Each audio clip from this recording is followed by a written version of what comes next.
Alright, time for another video.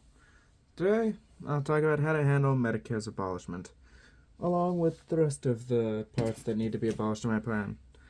Now, as one might imagine, suddenly shifting from one form of healthcare to another is expensive.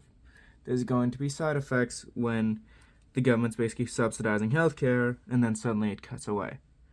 Now, my estimate is that when we have our current prices, what is likely to occur is we have them going up as they already have, and then finally we see a few points. One, the abolishment,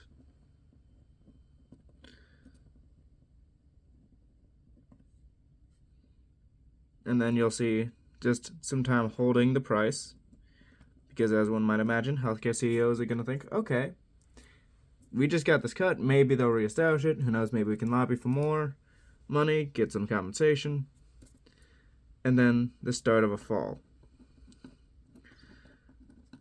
Now, this is the most likely situation. This may have been drawn thinking of the 60s to now, but regardless, the same principle holds.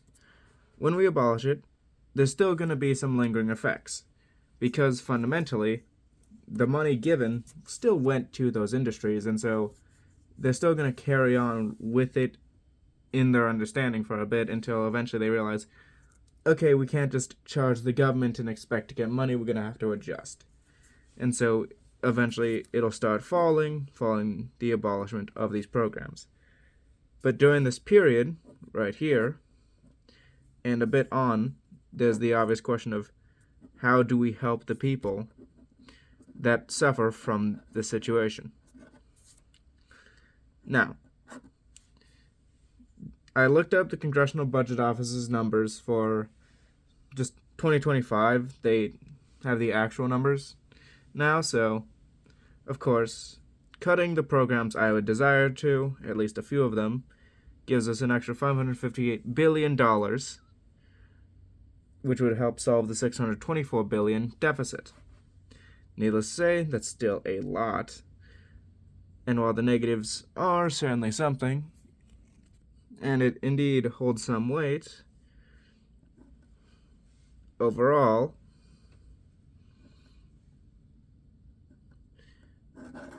there's still a massive decrease. This may be slightly off. Don't count on my math. I'm not the best at it, but still. And with that done, and the tax increases being able to make up for the rest, along with growth overall, the government should have a surplus. That surplus can then be used to start paying off the debt. But during this brief holding period, people are going to be suffering. So, if we instead delay, say, 1 year's worth of surplus as compensation, sure, it slows things down. Unfortunately, it would. But it would allow for an easing of the switch. The goal is not to change the end result. The end result is still going to have the programs that I deem to be damaging to the budget abolished. That is still the end goal. And eventually, not end goal, the process to reach the end goal of paying off the debt. Regardless, even a year delay would be annoying. Frankly, I'd prefer if we didn't have to do it. But in all likelihoods, in order to ensure the economy holds strong and the people don't suffer, some compensation and thus essentially a blunting of the plan would likely be needed. Similar holds true for other countries. For example, France. Now, France has a lot of problems. Of course, they're France. But if they were to try to do a similar thing, fix their budget deficit, and basically stop privatizing certain industries to do it, what's going to end up happening is, over time... Hold on a second, what's that music? Apologies, it would appear that my dad was listening to music, so we had to turn it down a bit. But things are going alright, and we can start talking about France. Now, if France wants to follow a similar method to what I propose, with austerity measures being used to clear out their debts and eventually work towards a better solution with a better budget, they'll likely have to do the same thing because this applies to them as well. Arguably more so since socialized healthcare costs, or nationalized health insurance, is very common among states in Europe. And so, getting rid of those programs and instead working to basically shave off what they can from their budgets while raising taxes to make up for the rest, and eventually starting to pay things off, you would still see this, and thus the compensation would likely be necessary. Would it be a year of surplus? Don't know, can't say. But still the same principle applies of basically blunting the damage by using the excess produced from the measures. And with that, having an easier transition so that people don't freak out, because freaking out makes the economy worse, as one might imagine when they learn about bank runs. Essentially, this serves as a way to not only help the people, but also reduce risk. Because sure, maybe, just maybe, you could just take it. Just as if you're not wearing any protection and just take it like a bullet. Sure, you could still achieve the results. In fact, if you push hard enough, it is very possible to. But the suffering that goes along with it and the likelihood that you're going to get replaced is very high, unless you're not going to be able to do it as effectively. So by doing this, we reduce the risk of not only the people turning on the party that starts this, but also reducing the risk of panic. And that means a more stable and long-lasting economy.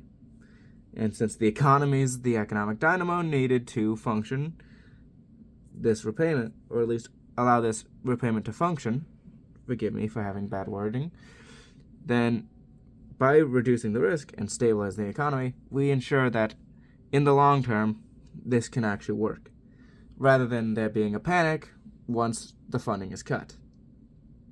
And that's a big deal.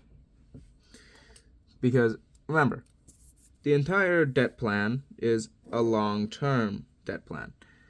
If the debt is here, our goal is to get it to here as quickly as possible. If we have to delay it by a year, sure, that sucks, but it still gets the job done in a relatively short time versus our current trajectory, which is essentially having it constantly grow. We want this, not infinite debt.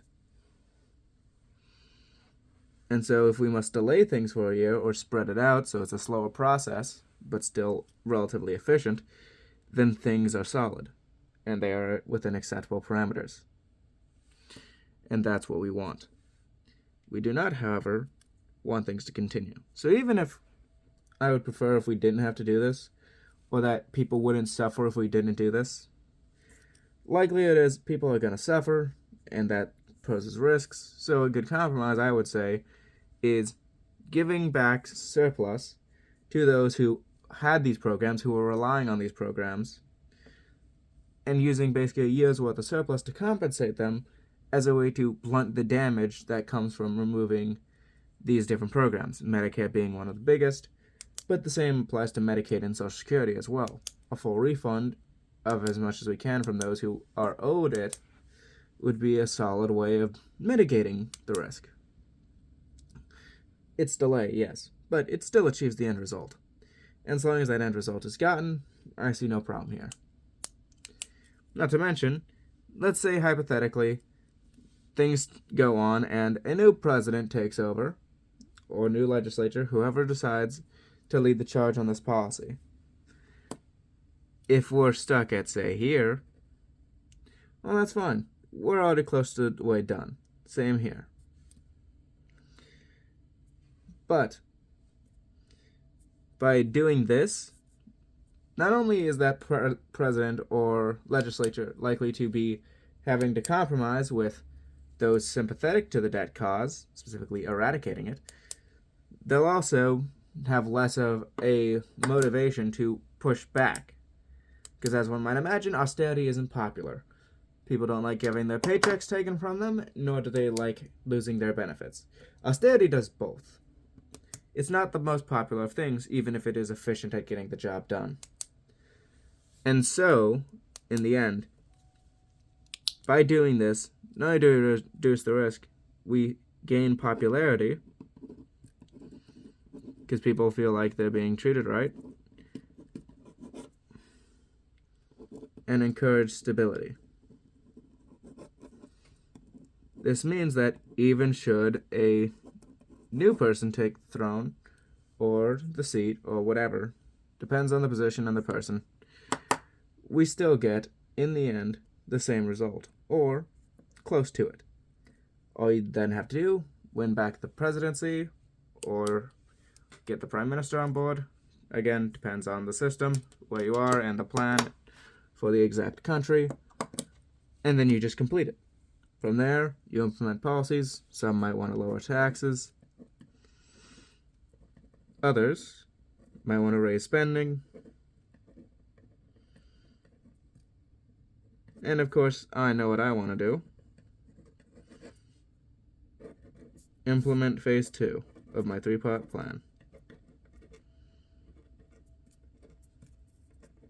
which is the abolishment of taxation through a permanent fund.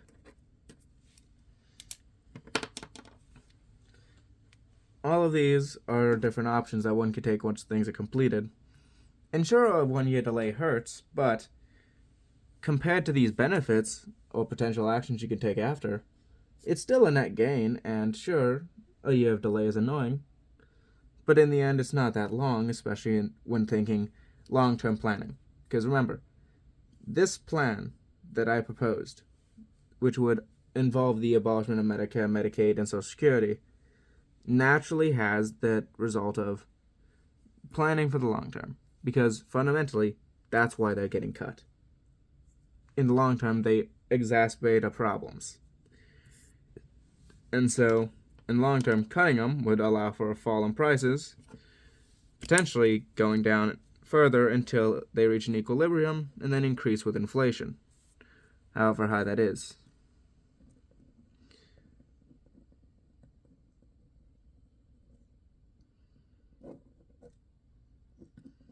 Potentially, if deflation occurs, you could even see healthcare prices just continuing to go down.